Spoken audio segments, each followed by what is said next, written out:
And if you're wondering why I'm looking over to my right all the time, it's because Corinne is actually sitting right there. So we're just across from each other. Yes. But anyways, warm welcome, guys, to today's webinar, where we are going to be talking about, oh, Martin just joined. Hi, Martin. Where we're going to be talking about how to stay GDPR compliant in recruitment. And I know that this is a topic that's really important, especially nowadays. And we get a lot of questions about this from our customers, partners, users, who are just kind of wondering how to navigate this entire kind of space and what to do, how to stay compliant, and so forth. And with me today, I have our very own head of legal, Corinne. I'm going to give you the chance to introduce yourself in just 1 second. But before you do, I'm just going to go through the agenda for today, so you all know what's coming up. So first and foremost, we're going to actually take a step back from the questions themselves, which we're going to get to, and just talk about why it's so important to stay GDPR compliant today. Aside from the fact that you obviously want to be following the law, because there are also plenty of opportunities for employers who handle data in a good way to create some really good and new meaningful experiences for their candidates. After that, we'll go into the questions. And I just mentioned that a few minutes ago. If you have any questions yourself, please put them in the Q&A and we'll get to them in the end if we have time. Otherwise, we'll reach out through email. But yeah, without further ado, let's get into it. Corinne, do you want to give us a quick introduction of yourself? Yeah, of course. So I joined Jobylon as a head of legal actually in the beginning of this year. But I've always been very interested in EU law, a passion, I might say. And I worked as a privacy specialist for several years now. So I joined Jobylon to be head of legal, but with my big privacy passion with me. Yeah. So that's a little bit about me. Yeah.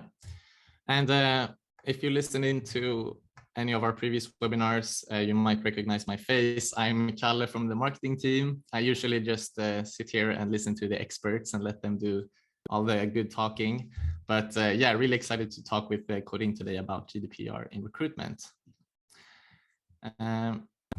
And also for those of you listening in for the first time, just to give you a quick introduction to Jobylon, so you understand why we're talking about recruitment and GDPR and why this is such an important topic for us.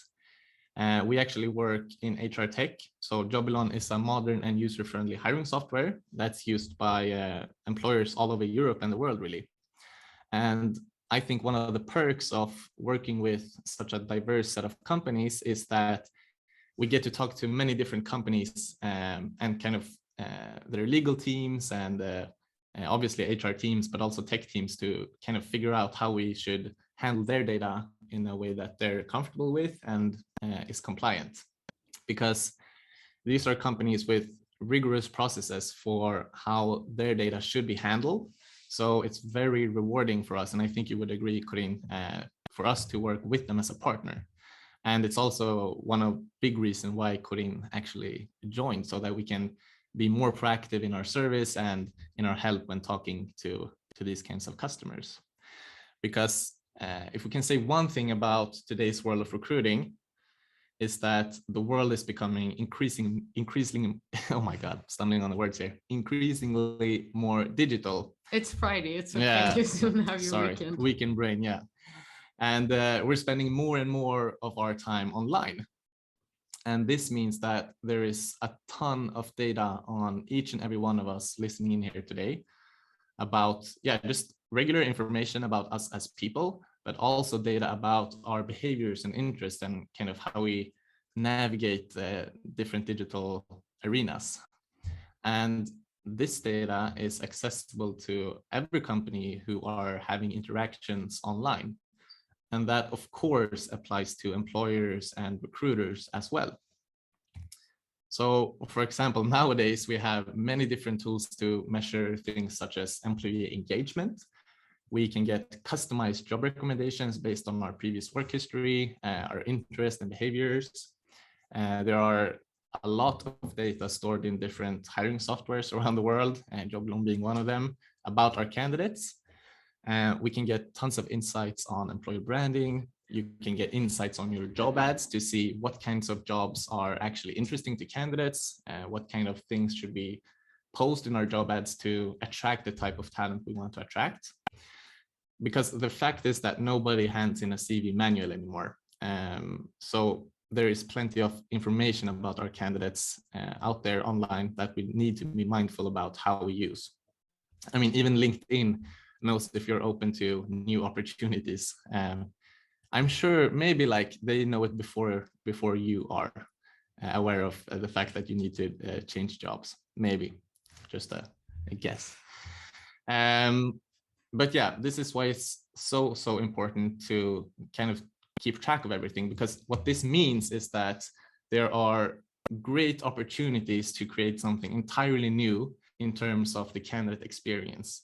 You can tailor the experience for each and every candidate to suit their specific needs and wants and interests and behaviors, and also create employer brands that actually speak to each individual candidate the way that they want to be spoken to.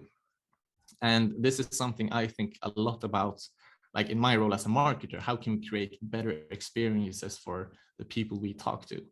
And I'm sure that many of you listening in here are thinking of the same thing about your candidates, because if we offer the best experience, it's likely that they're one day might buy from us, or one day might come work for us. But all of these opportunities also come with great responsibility to really be mindful about how we use the data, and to be mindful of the candidate's integrity, because we know so much about their, for example, previous work life, their interests, what they've said in an interview, maybe how they navigate around our career sites. And having all of that information means we need to be really, careful and caring with how we use the data. And I think that I would make the argument anyways, and you can tell me if you disagree, Corinne, that could actually be more important than the GDPR aspect of it. Because I mean, obviously you don't want to break the law, but you also don't want to break the candidate's trust. And that's way more expensive than paying a fine or, getting told by the authorities. Yeah. Totally agree. Yeah. So I guess that kind of summarizes a bit about why it's so important with being GDPR compliant today. So you can actually utilize all of these opportunities while obviously staying compliant and taking responsibility for the data. So what's actually stopping us from taking advantage of all the opportunities in this new digital world? And me and Corinne have been talking, and we've kind of landed in two areas. The first of them being legislation that's hard to interpret. And maybe you could tell us a bit about this, Corinne, but like law is always a gray zone. Would you say so? Like, or not always, but many times. Not always. No, but I think also with the newer legislation such as the GDPR, I mean, the recommendations and the guidelines and the prejudices from the courts always comes a little bit after you have to implement the rules. And I think that when we say that it's hard to interpret, maybe not for lawyers, but for all of you guys who are handling data on your day-to-day business, it's really hard to like look at the GDPR as a text and understand what you're supposed to do with it. So that's a basic problem, that it's not that it might not be as accessible for everyone to understand. For sure. And that's the reason we're here today, to talk about these sort of things, right? And the second part are complicated technical tools that are supposed to help you stay compliant and help you actually make sure you follow the law and handle candidates' data with integrity. But they are too difficult to navigate to actually help you in that endeavor and to make sense. And I'm sure in some cases it's already known and outspoken that data is not handled properly. So if you're sitting with Excel sheets with candidate data or sensitive data outside of your hiring software or HR system or whatever employer branding platform, that's probably not great. And But it's also not your fault, because if all of the systems we were using were simple enough to actually work with, we wouldn't have to do that. We wouldn't have to work with data outside of the systems. So yeah, just to kind of summarize the start here, what we kind of realized talking to users and employers and customers every day is that employers and recruiters want to utilize all the new opportunities of the digital labor market, from marketing jobs to interacting with candidates, to building your employer brand on social media, while of course following and staying compliant with GDPR legislation. So the question then becomes, because I think that's a universal belief, how can we get to a place of compliance and confidence? And kind of to rewind back to those 2 points we touched upon, just 30 seconds ago, recruiters need access to expertise, which they can turn to if they have questions and wonders about this legislation that sometimes is a bit tricky to interpret and to know what to do with. And you also need tools that actually help you kind of take action on that input from your expert, and tools that help you stay compliant over time. So I think a good example here at Jobylon is that we have GDPR expertise in the form of Corinne, our head of legal. And I mean, you can maybe tell us a bit about it, but you're a key part in the development of our platform to actually make sure that, you know, all customers who use it stay compliant automatically kind of when signing in. Yeah, and I think this has been a really big goal for Jobylon, is really to help customers to sort of to enable them to easier handle candidates' data in a compliant way. So whenever a function is built, or when we're just exchanging ideas, this is one of the big topics that we have continuously to see how we can develop the platform. And that's why it's really fun for me, because I get to work with the tech team. So I get to learn from them, and we can exchange our experiences and knowledge to make this platform even better. Yeah. So that's just a good example of how this could look in reality. Sorry for the Jobylon promotion, but we only know Jobylon, so it made sense to share a personal example. But yeah, let's get into some of the common GDPR questions that we get, in relation to all that things we've been talking about previously. So Corinne, what would you tell the people listening in here to think about regarding consent versus legitimate interest? And also maybe take it from the top, because I don't know, like the level of knowledge and comfort with GDPR. What is consent and legitimate interest? Yeah. No, of course. So just to start, this is one of the big questions that I also know that not only recruiters but lawyers as well are discussing all the time, what legal ground to use. So if we should start from the beginning, to be able to process personal data, you need a legal ground for the purposes that you are processing, which basically means using personal data for.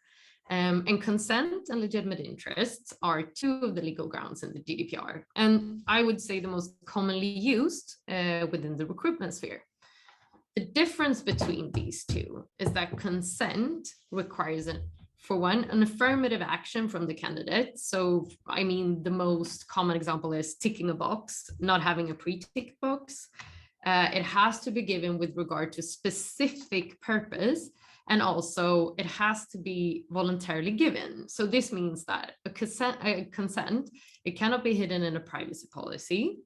It has to be for a specific purpose that the candidate has been informed about. So you cannot ask the candidate to give consent to a whole privacy policy, or consent to all the processing that occurs under a recruitment process, because trust me when I say you will probably have more than one purpose when you're handling data within the recruitment process. Can you give an example of those purposes?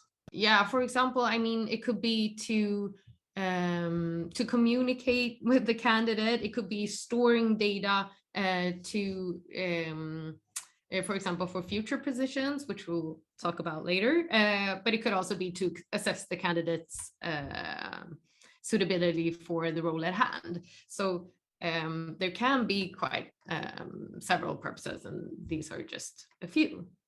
And it might also be to invite them to events, or other employer branding activities could also be one. But furthermore, the candidate has to be able to apply to the job without giving consent. So you have to be able to apply to the job, but without giving your consent. That is why I would never recommend using consent for the whole recruitment process. And also an important note is that a consent needs to be as easy to withdraw as it has been given. So that is also just an important note. So I would say for most purposes within the recruitment process, legitimate interest is probably the most viable option. And what legitimate interest means is that you're weighing your interest or your company's interest in being able to process the data against the candidate's right to privacy. And in most cases, I would probably say that it can be motivated that it is in the candidate's interest that you are processing their data as they want you to assess their suitability for the job that they are applying for. And also a big factor to take into account here is the candidate's attitude towards the processing at hand, as well as what they can reasonably expect that you do with their data. So that's more the legitimate interest. And also the Swedish Data Protection Authority has stated that legitimate interest overall is the best option to use, and that consent can rarely be used for recruitment purposes, but there are exceptions. And I mean, IMI, the Swedish Data Protection Authority, or Integritetsskyddsmyndigheten, which is a really long Swedish name. Swedish word, yeah. Swedish. They've actually stated, they're stating on their website that you should collect consent for using the application for other future job openings. But here the thoughts actually differ, I would say, within the legal community. So before the Swedish Data Protection Authority said consent, I mean, myself and a lot of my privacy colleagues would probably have said that you could motivate legitimate interest for storing maybe for the first 6 to maybe up to 12 months after the recruitment process ended, as the candidate could still be looking for a job during that period, but then consent for longer than that. But I mean, as the Swedish Data Protection Authority has stated this quite clearly on their website, you might want to go on that. Yeah, and I think that's a fair point to make before we move on, that we operate in Sweden mainly. So these are general tips, yeah. But if you have any specific inquiries about how this works in your country, you should probably check with local authorities to just double check that everything is cool. Yeah. And I think the part on legitimate interest is a great segue into the next question, which is something I've been thinking about from kind of the amateur perspective. But how does sourcing work with GDPR in mind?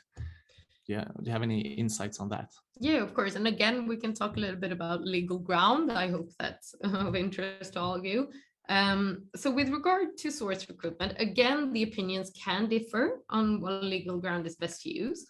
But I would say that, for example, you should collect, when using consent, you should collect the consent before you start processing the data. And I mean, the whole nature of source recruiting is that you're maybe looking at LinkedIn, trying to find a candidate and then finding the candidate. So it's quite hard to collect consent when you're looking.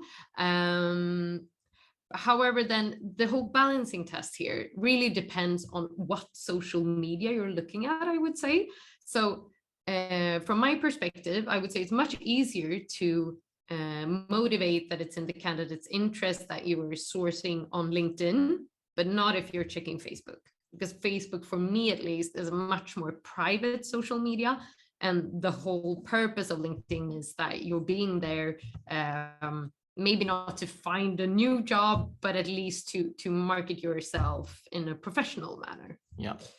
And then if you find a candidate that you think is interesting, the question arises, which legal ground to use when you want to start storing their data. For example, I know that there are some plugins that allows you to import the candidate's profile from LinkedIn into your recruitment system.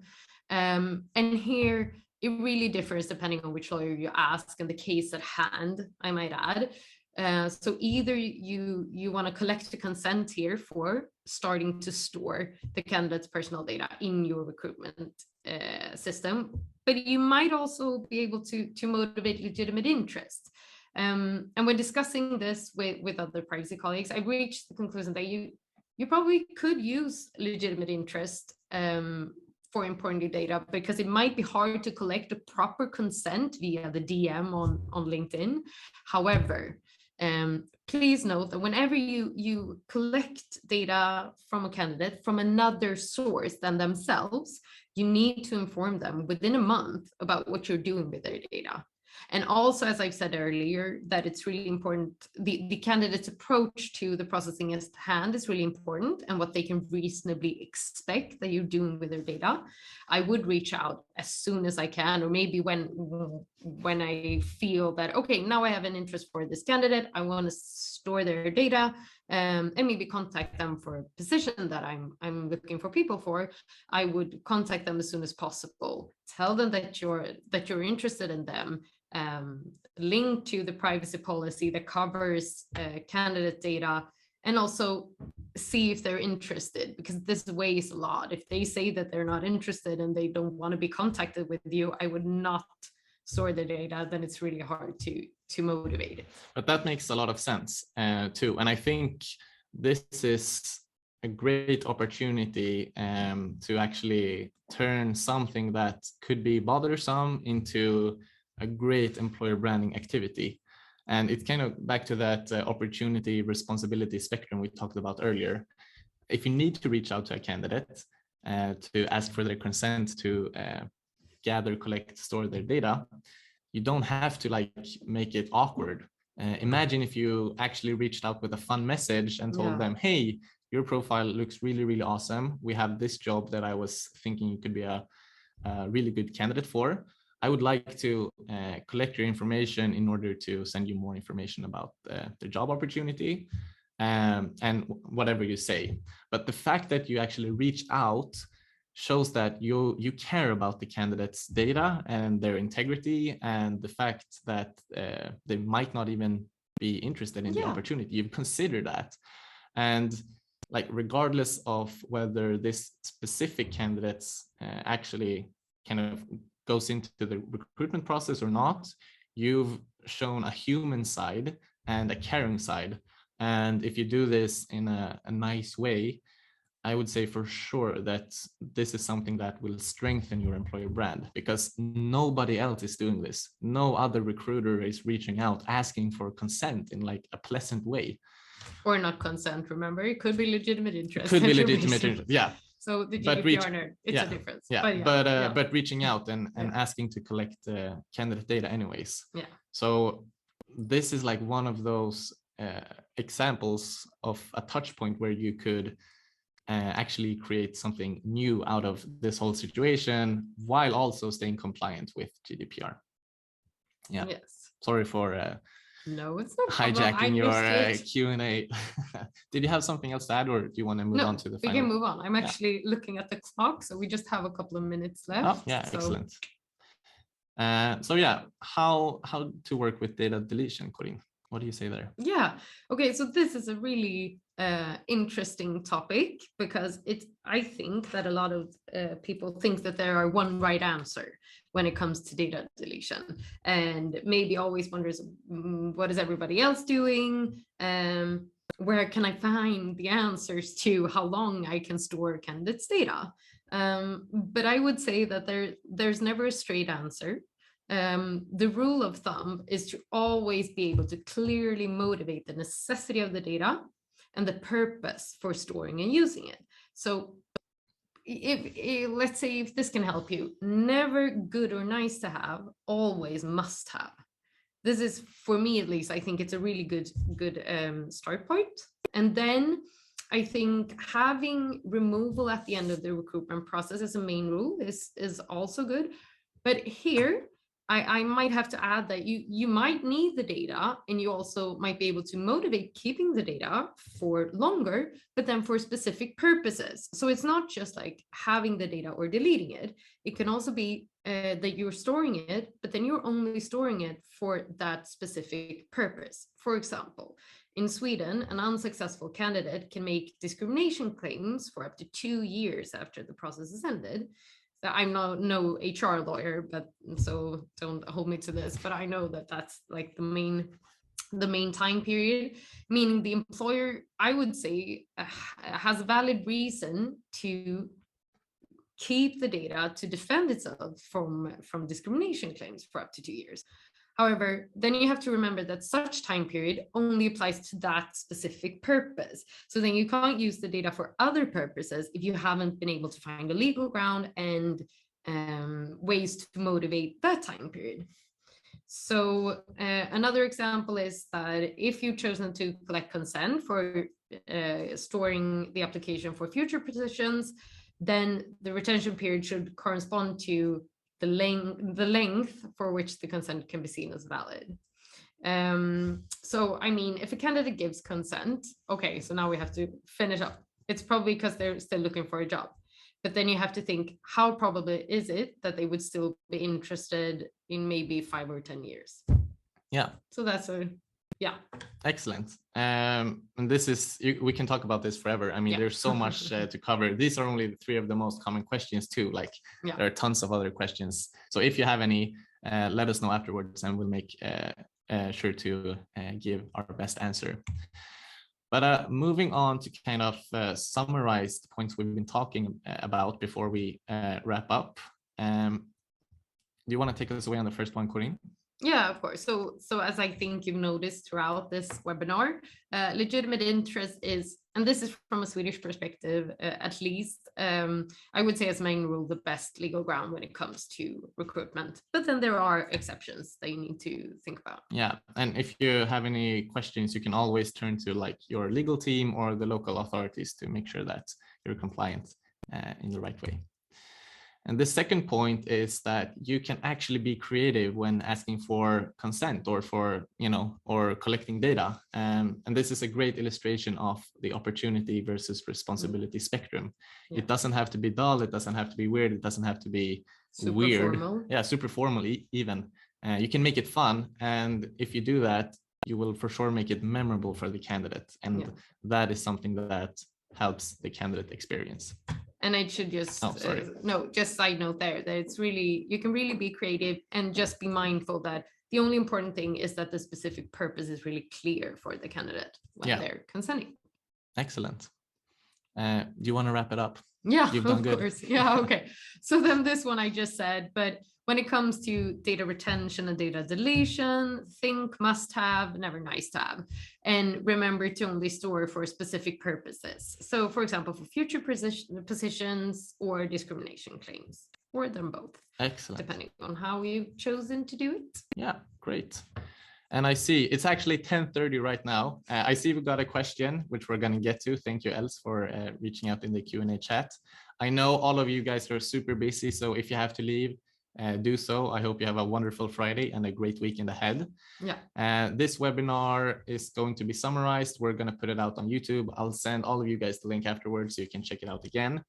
But yeah, if you have any questions, make sure to put it in the Q&A and we'll answer it now. And if time runs out even further, we'll get back over email. But I've also looked at the question here. Yeah. So it's actually about the Jobylon system. So I think maybe this one is better for us to answer over email. Okay. Yeah. Sure. Yeah. Yeah. Else, we'll get back to you over email and make sure you get information you need. Just gonna save it for reference. Yeah. Great. Thank you, Christoph, for the feedback.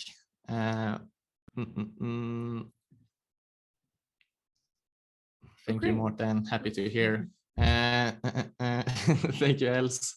Yeah, we'll get back over email. So yeah, if you have anything you're wondering, please feel free to add us on LinkedIn or anything as well, and we'll continue the conversation there. But yeah, if none of you have anything else to add, I guess we'll oh shit, I forgot my fancy, oh, I'm swearing too now. Forgot the fancy final slide. But yeah, I'll say thank you so much for today. We're happy you listened in. And yeah, we'll stay in touch and you'll hear from us soon. And have a great weekend. Yes. Yeah. Goodbye, everybody. Bye.